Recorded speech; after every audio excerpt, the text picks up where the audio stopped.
Alright, let's go ahead and get started with this last video for Unit 7. So far we've talked about anatomy and physiology of the eyes. We've talked about work-related diseases and injuries to the eyes. Now let's talk about some protective measures that should be implemented to protect our eyes in the workplace. First thing that we need to do as safety managers is make sure that all of our personnel are up to speed on eye safety training. And I do mean all personnel, even office workers. There are eye hazards in the workplace. Now, the training that you do for office workers is certainly going to be different than the training that you would do for workers on the production floor or on the construction job site or working on the oil rig. But you do want to make them aware of hazards. One hazard to the eyes that we haven't talked about that affect office workers is eye strain and the effect of blue light on the eyes. We'll talk a little bit more about that when we talk about ergonomics, but that would be something that you would talk about with office workers. In this training, you want to talk about the hazards, the controls, and you do want to have periodic refresher training with the workers.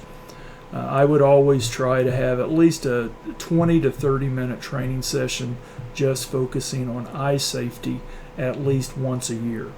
And it's probably going to come up more often than that. And also when it comes to eyes, some of the training that we do might take the form of informal coaching as we talk to individual workers. A worker that maybe they're not wearing the right type of eye protection for the job they're doing. Well, that's an opportunity to do some coaching. Coaching is training, a form of training. So a lot of that goes on for safety professionals. One thing that, and I think I mentioned this before, or something along these lines in another unit, I would do this periodically in training with workers to impress upon them the importance of protecting their eyes. I would have, maybe not all the workers in your training session would need to be blindfolded, but you put a blindfold on the workers. Give them a taste of what it would be like to go to lose their ability to see, to lose their sense of sight. Remind them, while they have that blindfold on, remind them that medical technology has not come up with methods to restore their vision if it's completely lost. In many cases, if they lose an eye, the eye is gone. There's nothing that the best ophthalmologist in the world would be able to do at this time when it comes to our medical technology. And you don't want to overdo it with these kinds of, some people might think that's kind of gimmicky, but maybe it is a little gimmicky, so you wouldn't want to overdo it, but occasionally it might be good to work something like this into your training session. I remember when we were talking about ears and hearing, I talked about how you might be able to use earplugs or earmuffs to give workers a better understanding of what it would be like to lose their hearing. But it really works well on a limited basis with workers when you're doing eye safety training. Here is a more detailed outline of what you would want to cover. Now, one thing we haven't talked about a lot in this class, it's something that's more safety management in general, but as safety managers, you're a trainer. You're going to be doing a lot of training. You're going to be doing eye training, hearing protection training, fall protection training, all sorts of training, hazard identification training, just on and on and on and on with the training. But for eye training, here's a rough outline of what you might want to include in that training. Find my pen here. Now, it's missing. I don't need it.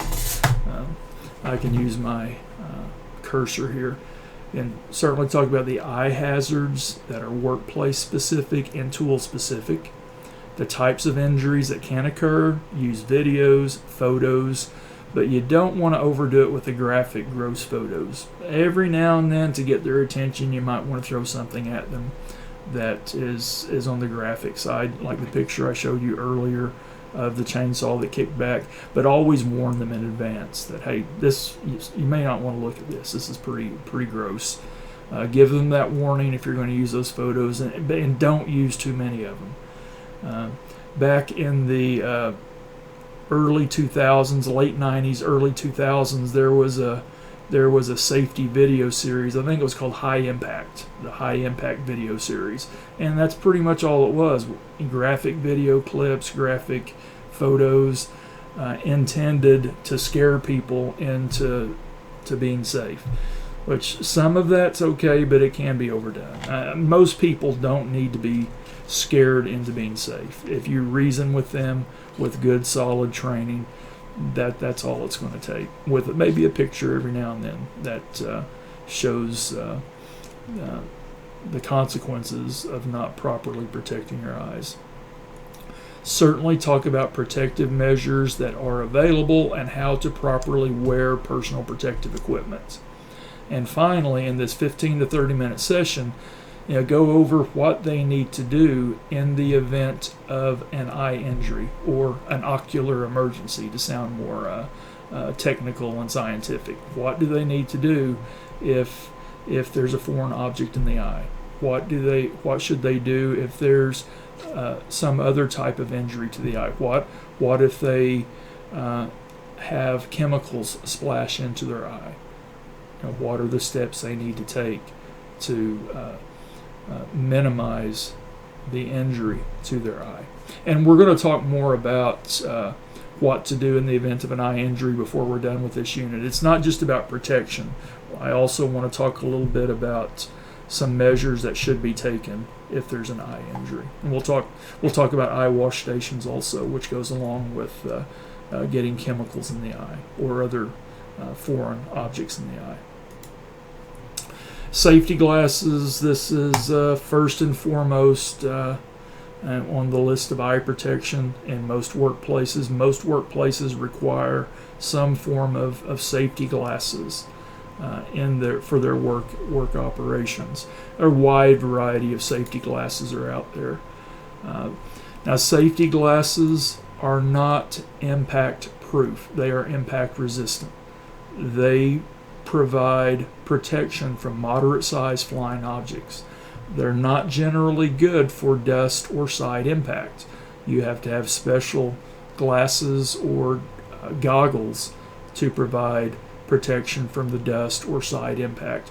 Another deficiency of just your common safety glasses is they're not going to protect the worker from splashes, from liquids that splash. For liquids that splash, we would need additional protection, different types of protection.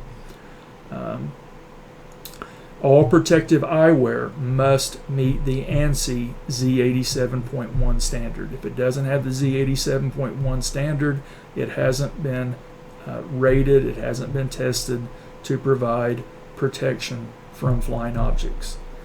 Now, there are glasses out there that would function quite well as safety glasses and would provide some level of protection against flying objects, but they're not Z87.1.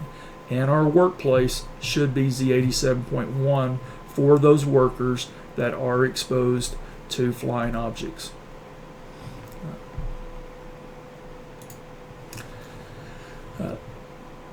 If you have workers exposed to flying objects or maybe liquid splashes, best practice would be a face shield over the glasses. They wear their safety glasses and then they wear a shield over those glasses. And what we have here in the picture are several different examples of face shields. In the upper right hand corner, this is a older variation, but still used. You'll still see it in the workplace. This is an older style of face shield. A face shield that is designed to attach to your hard hat. It flips up, flips down, and it provides protection, an additional layer of protection. But keep in mind, many of the shields that are out there do not have any impact resistance. They are mostly splash protectors. If you need a shield for additional impact resistance, make sure that the shield is rated for impact resistance. The two shields that we have here that are rated for impact, actually these three, these lower three, these would be rated for impact resistance. The middle shield that's also attached to a hard hat, and also we have hearing protection that's attached to the hard hat. This is a wire mesh screen. This would provide protection against large flying objects like chips of wood or chunks of metal. It would not provide any protection against a fine dust in the work environment. Over on the left, we also have, this is a cutting edge technology in the construction industry when it comes to personal protective equipment. This is a CASC construction helmet. It's a construction helmet with a built-in shield that only comes down over the eyes. It doesn't come down over the full face. This shield, it does provide impact resistance. It also has the earmuff hearing protection built into it as well. Seeing more and more construction companies go with this type. It's not a hard hat, it's a construction helmet. It's a construction helmet a lot like a football helmet or a cycling helmet. It has a chin strap. It needs to be fitted to the individual workers. Again, more and more construction companies, it does, in my opinion, provide the best protection from falling and flying objects. The shield over on the right, 3M product. 3M makes some really good safety equipment. This would have impact resistance. This is a combined unit, or a unit that's got head protection combined with the face protection. And it's not going to offer the kind of protection that you would have with the CASC helmet, but it does provide a limited degree of head protection as well as face protection. But best practice, as required by many companies with any of these types of shields, you need safety glasses under the shields. Some companies, depending on what the worker's doing, would even require goggles under the shield. Here's another type of shield that you might run across. This is a shield that just, it has an elastic band. It fits to the front of the face. No head protection. It doesn't have to be attached to a hard hat or any kind of other device. It's a standalone shield. This type of shield, it basically has goggles built into it. You can see this lip here. This provides a fairly tight seal around the eye socket. I've never really liked these. Workers never really liked these shields. I've tried them, but you might find workers who do, who would like them and would be comfortable wearing them. And that's another important point when it comes to safety glasses and shields. I mean, you're going to have your company policy. Your company policy might be anytime they're using a saw, a circular saw, a power saw, they wear a full face shield with safety glasses underneath the shield. That might be your policy. But when it comes to purchasing specific safety glasses and specific shields, get the workers involved. Just like we talked about with hearing protection, let the workers have some input in the selection of equipment. If they have some input in that selection process, they're more likely to be pleased with the equipment that's provided by the employer. And the employer would be required to provide a certain level of protection at the employer's cost. When we're talking about hard hats, safety glasses, shields, anything the employer requires, the worker to wear, the employer has to provide. The only exception there would be steel-toe boots. There is no requirement for the employer to provide steel-toed boots or protective footwear to the workers. Kind of turning into a personal protective equipment video, isn't it? But those are some important points that you will deal with in in your career as a safety professional. Another thing that I want to point out is the hard hat over on the right. It has a chin strap. Every hard hat should have a chin strap. Most hard hats, I would say, really, I would venture to say every hard hat that's on the market today, you can put a chin strap on it. It may not come with a chin strap, but it has the capability to accept a chin strap like we see here. Some of them aren't quite this elaborate, some of them are going to be different, but that chin strap can provide a level of protection. If you're just wearing a hard hat that's just sitting on your head, well, as soon as that chainsaw kicks back and hits you in the hard hat gets knocked off. Doesn't provide any protection. Or if you're exposed to a barrage of falling objects, well, that first object might knock your hard hat off, and the other falling object coming down around you could hit you in the head and injure you. But now, where does this come into play with eye protection? I showed you the chainsaw kickback picture earlier, the gross picture that I should have warned you about. If that worker had been wearing a hard hat with a chin strap and a rigid face shield, it could have possibly deflected the bar of that chainsaw as it came back, the chain and the bar of that chainsaw. If it's a quickie saw, when they kick back, a hard hat or a construction helmet with a chin strap and a rigid face guard or face shield could possibly protect that worker's face from kickback. The picture we saw earlier was pretty graphic. But there have been workers killed when quickie saws or chainsaws kick back and hit them in the face or neck region. The type of protective equipment that I'm talking about could possibly prevent serious injury or fatality. And when I talk about a helmet with a rigid face guard, what I've always envisioned was like a football helmet with a full face guard, with a steel reinforced face guard. That saw blade kicks back and hits that face guard. The chin strap's going to keep the helmet on the face. That steel reinforced face guard is going to deflect the quickie saw blade or the chainsaw bar and chain when it hits.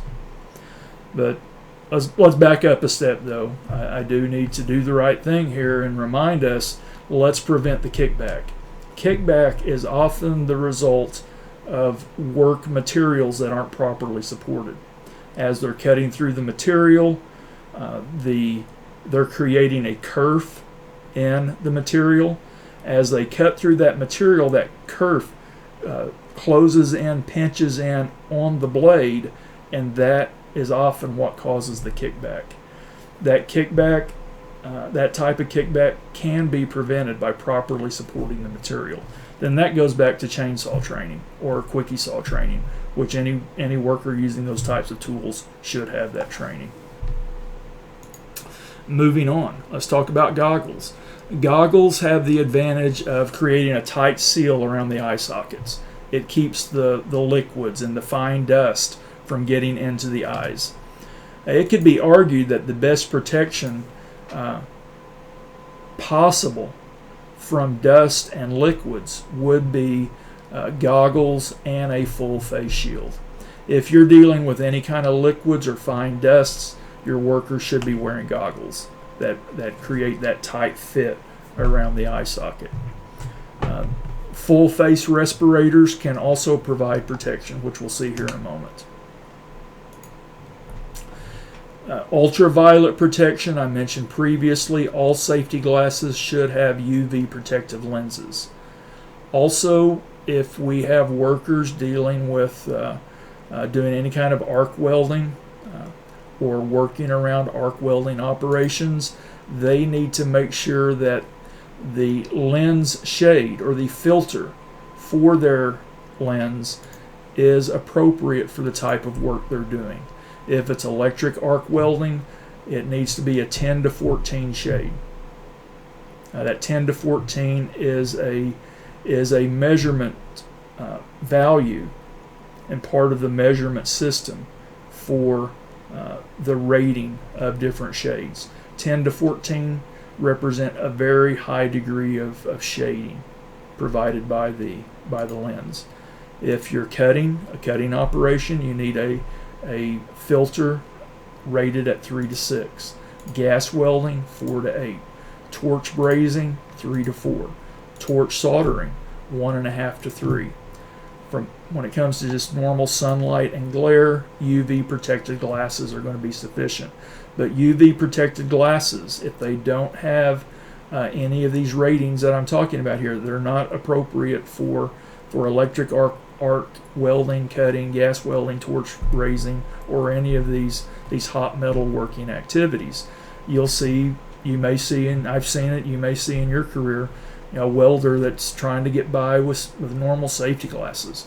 It doesn't matter that it's UV protected, it's not providing them the protection they need. They are setting themselves up for a case of flash burn, or worse. It can be worse than just a simple case of flash burn. Again, regular safety glasses with UV protection do not provide enough protection for welding, cutting, brazing, or soldering. Some issues that as safety managers you might run into when it comes to safety glasses. Workers are going to complain about the fogging of the safety glasses. There are fog resistant safety glasses, but in my experience, every safety glass out there is going to fog up in certain conditions.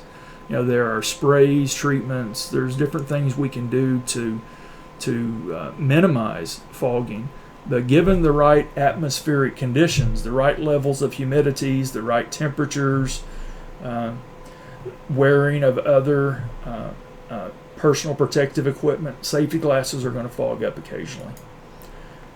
Another issue that workers will complain about, that you'll hear about, my glasses keep sliding off my face, so I'm just not wearing them. Well, get them some straps. Have them, give them some of those straps that attach to the earpiece, and gives them a nice snug fit and keeps the glasses from sliding off their face. Another complaint, glasses are all scratched up after a day or two. Provide them with cleaning wipes and training on how to take care of their safety glasses. You may also encounter workers who complain about headaches.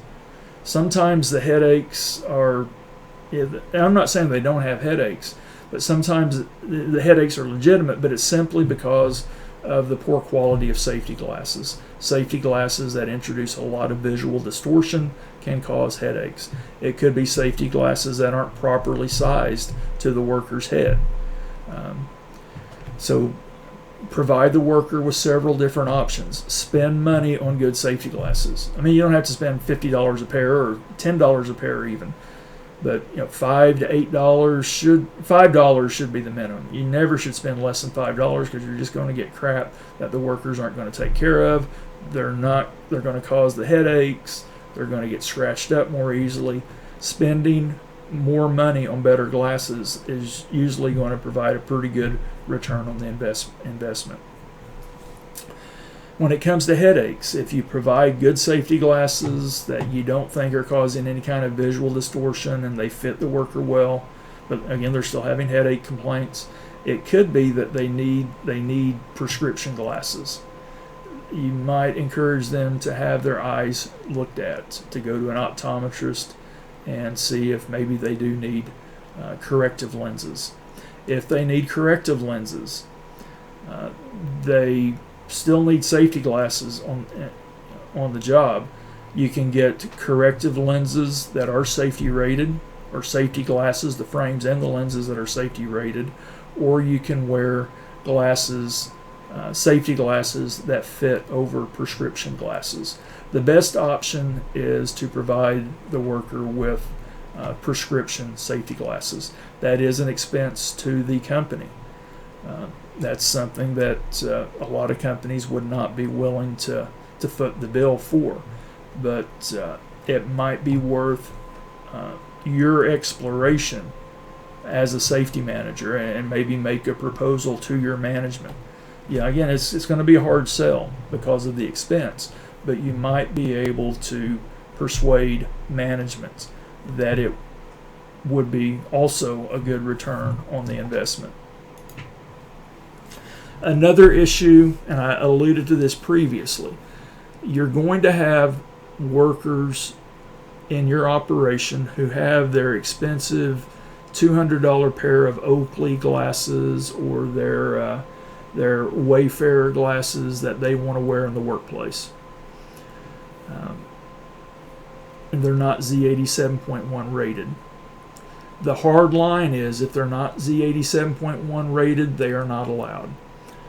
If they want to wear Oakleys, and Oakley tends to be the most common or the most popular brand out there. I mean, there are other really good brands. Bowl is a good brand that provides safety glasses and fashion sunglasses.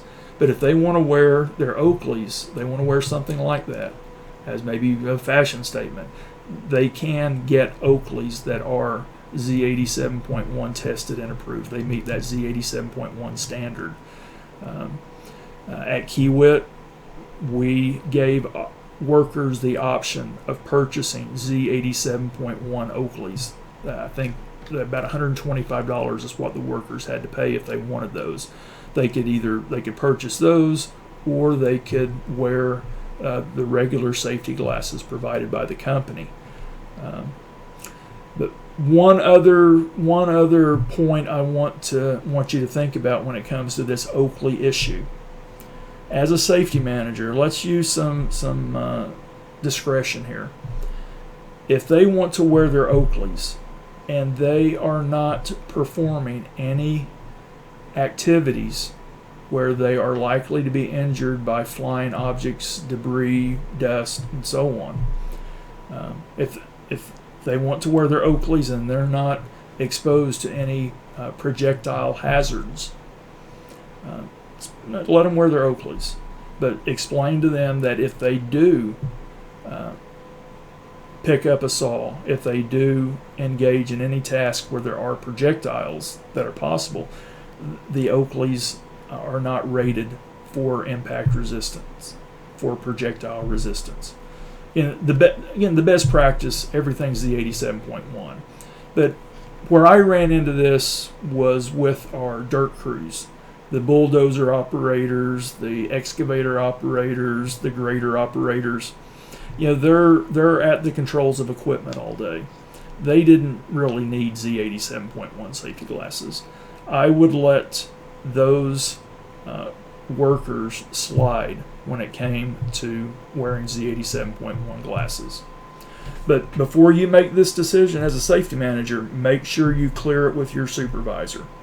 Because when you go in as an entry-level person, you won't really have the authority to make that call and say, well, these workers have to wear Z87.1, these workers don't. You don't want to make that decision without running it up the chain of command and getting that approval. If you have any questions, any thoughts about these points, let me know. One last thing on safety glasses. Don't become the safety glasses safety manager. Safety glasses, more than any other PPE, can take up a lot of your time as a safety manager. You don't want to be the safety manager that's all you do is pass out safety glasses. That's not what you're there for.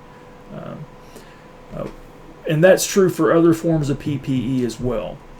What I started to do as a safety manager, this was probably 2 or 3 years in, and I was the ambitious and I wanted to please the workers and make sure they had all the equipment. I was kind of the safety glasses safety manager to a large degree. I realized that really wasn't the best use of my time. I started working with the frontline supervisors, the foremen and the superintendents. I provided them with the personal protective equipment. It was then up to them to distribute that personal protective equipment to their workers. Instead of me distributing directly to the workers, went through the foreman, went through the superintendents. That's a much better way of managing the distribution of personal protective equipment, because you don't want to end up where that's a lot of your job. That's just you're really not contributing that much to the safety of the company if all you're doing is passing out safety glasses. All right, let's move on now. Let's look at something besides personal protective equipment to protect our eyes. Machine guarding, shielding for eye protection. Many tools have enclosure guards or shields to prevent eye injury. If the tool, the grinder, the saw, whatever it may be, if it's designed to be used with a guard, never operate that tool without the required guards. These guards will deflect sparks, debris, and other projectiles away from the worker. They will also, if we're talking about a grinder with a grinding disc that could explode, that guard will protect the worker if that grinding wheel or grinding disc explodes. Those things do explode. If you take my OSHA 30, I've got a horrible picture and a horrible case that I talk about where a grinding disc exploded and killed a worker. Nothing to fool around with. If that worker had been using a grinder with the guard in place, probably would have survived. They may have still been injured, but they would have survived.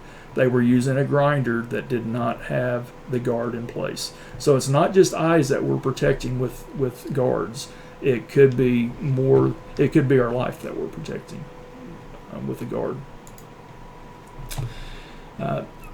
Bench grinder. I'm showing you this picture because this is one of the most common deficiencies that you're going to run into in shops.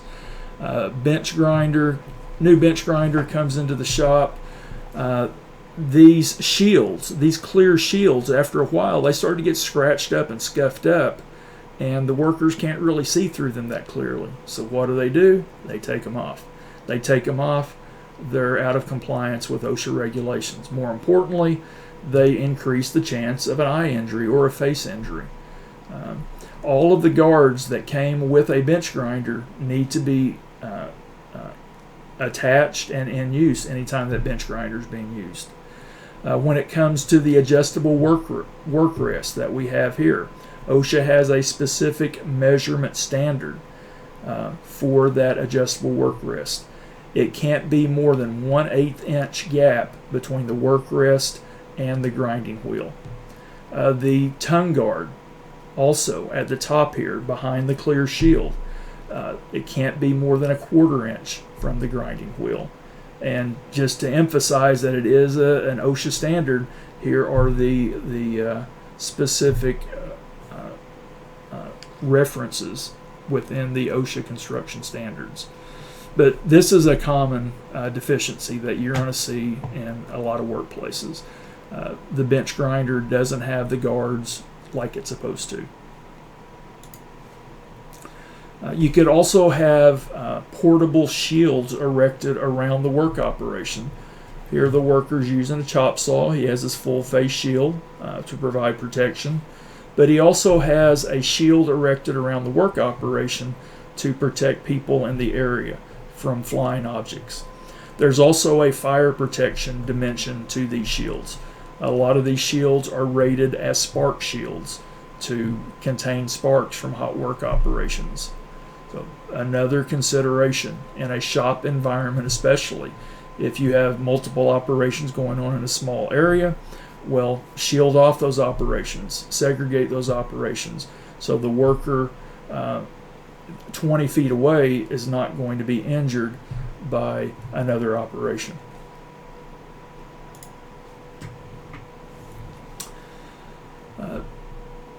This is a slide from a key whip presentation that I did. We were real big on whip checks.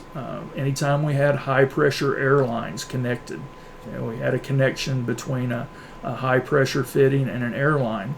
We had those connections wired so that if the hose blew off the fitting, that hose didn't go whipping around and presenting a danger to the workers in the area. Whip check placed on both sides of the connection and spread apart. Tie wire to hold the joint together at the connection. This is a requirement. If you have high pressure hydraulics, high pressure air connections, there should be whip checks installed.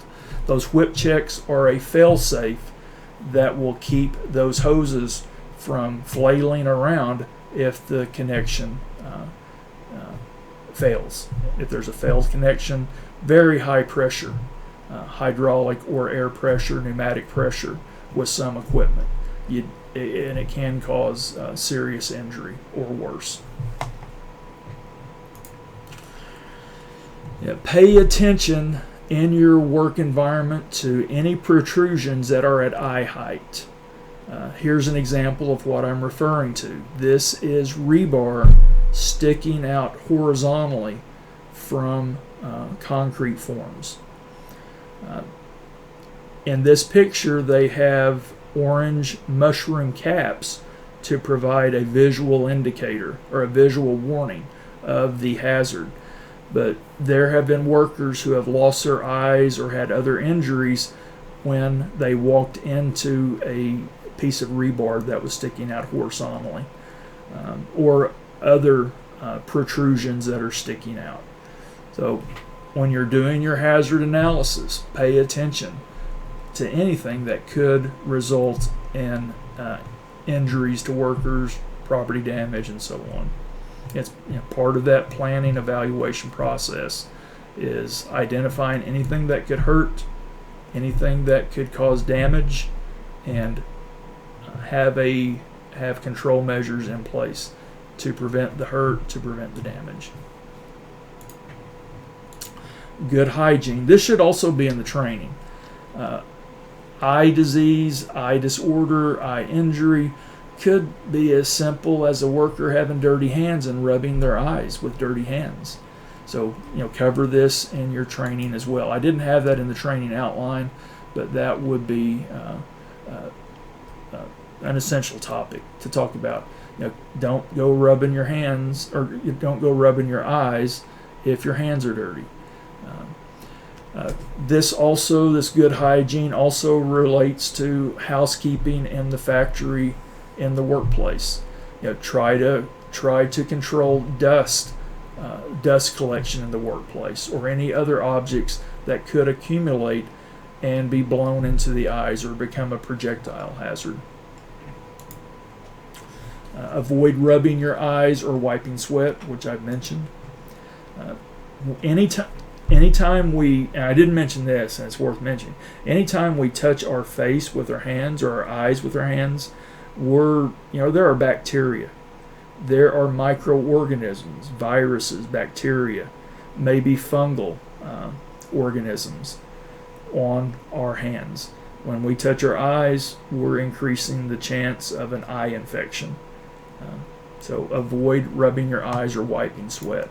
And again, keep your hands as clean as possible. Some work environments that's very difficult, but we need to get the word out when we can. Also, when we rub our eyes, we could be, it may not be a microorganism, it may just be fine dust or other particles, steel particles. We've talked a lot about exhaust ventilation throughout the semester. If we are dealing with hazards in the workplace that can be controlled with exhaust ventilation or other forms of ventilation, it needs to be considered. And again, not going to go into a lot more detail, but it's kind of a universal control measure for a lot of industrial hygiene types of hazards, different forms of ventilation. Another option, going back to personal protective equipment, a full face respirator can prevent harmful vapors from reaching the eyes. You do need to have that vapor tight seal around the face to keep those vapors or gases or fumes or whatever form the noxious material is taking from getting in to the eyes and affecting the eyes. Let's talk about, we're getting close to the end, let's talk about some measures, some things to think about when an eye injury occurs. Not a full-blown first aid class, of course, but some things to consider. If you have a worker with something in their eyes, don't have them not to rub their eyes. If it's a foreign object on the cornea, you may be able to use an eye wash to flush that object. If you're not able to flush the foreign object out of the eye, off of the cornea, take them to a clinic. Let the medical professionals do their job. If it's a penetrating type of projectile, a laceration or an abrasion of the cornea, don't take any chances. Bandage both eyes. Bandage both eyes. Space. Use a cup over the injured eye to create a space between the bandage and the injured eye. There are devices designed for bandaging eyes, little cups that will go over the eye socket. Then once the cup's in place, then you place the bandage over the cup.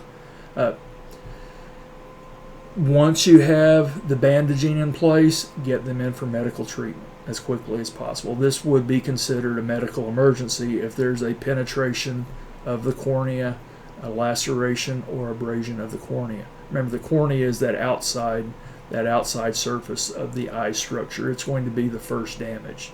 Any serious injury to that, you need to get them to medical professionals.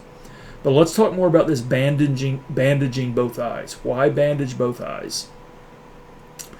If, let's say there's a penetration, maybe whatever penetrated the eye is still there, and you only bandage that eye, which, it makes sense, only bandage the one eye. You leave the other eye unbandaged so they can see what they're doing. Well, when that unbandaged eye looks to the left or looks to the right, well, the injured eye is also moving to the left or the right. So when the injured eye with the projectile sticking out of it moves to the left or the right, that could cause additional injury. So bandage both eyes, and that's going to help prevent unwanted, potentially harmful movement of the injured eye. If it's a radiation burn, if it's a chemical burn, irritation from a chemical, my best practice, my response would be to bandage both eyes and seek medical treatment as soon as possible. Now, you may be able to use eye wash as a preliminary first aid measure on your way to the medical clinic. If it's a chemical in the eye, you may be able to flush and wash out that chemical, but still get them checked out. You don't just want to depend on the eye wash to get everything out.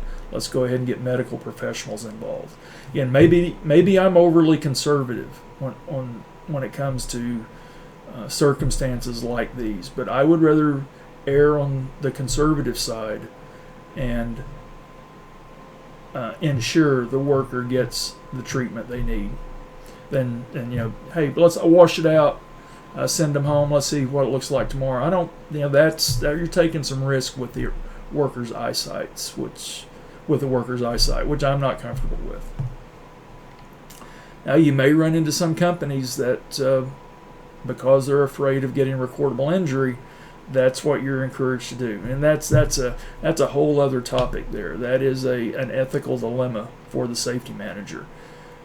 We should always look out for the health, the safety of the worker, and we should, in my opinion, always err on the side of being conservative. Speaking of eye wash stations, these are devices that you'll see in many workplaces to flush out benign foreign objects or to flush out chemicals. I'm not going to show you this video. There's tons of videos out there dealing with all kinds of training, eye wash, worker training, and so on. There's also a video here. If you'd like the link, let me know. I can share the link with you. You might be able to find it yourself by doing a quick search on the internet. But this video goes over the ANSI eye wash requirements. The ANSI safety glasses requirements Z87.1, Z358.1 are the requirements for eye wash stations.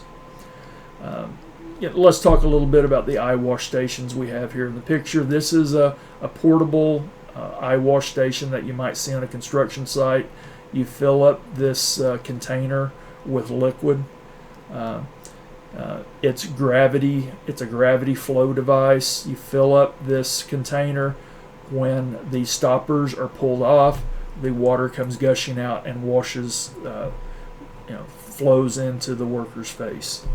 What we have over here are eye wash bottles. It's a display that you might see hanging in some workplaces, and it's really not an eye wash at all. It's just bottles of eye wash. It's an eye wash station. Worker would be required to treat themselves by pouring the eye wash solution into their eyes.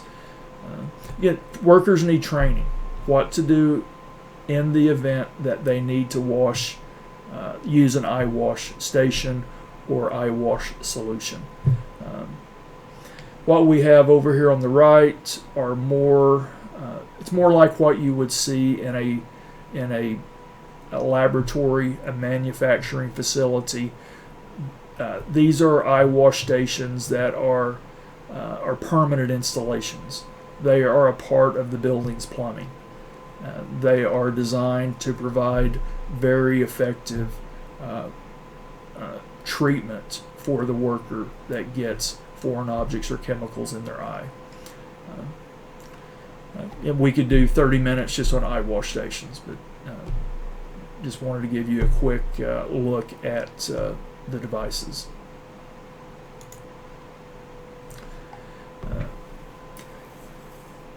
If there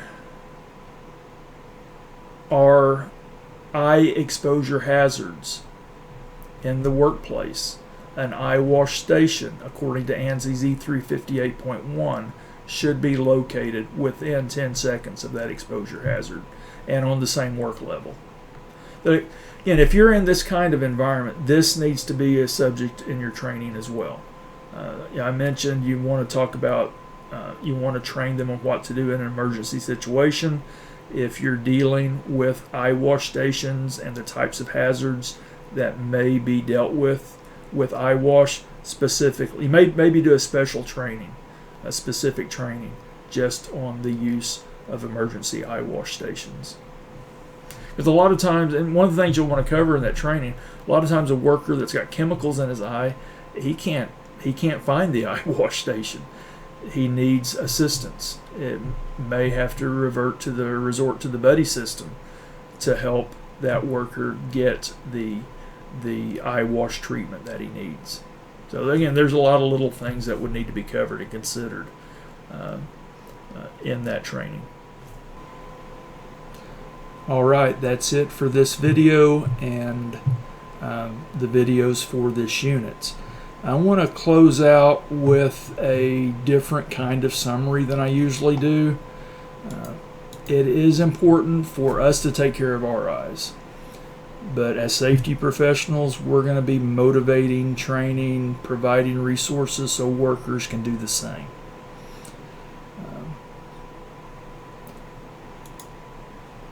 This is important. We don't want to end up like this gentleman. Eye protection is necessary. If we don't protect our eyes, we could lose an eye, and like I've said about 5 times now, there's not any way to replace an eye that's lost.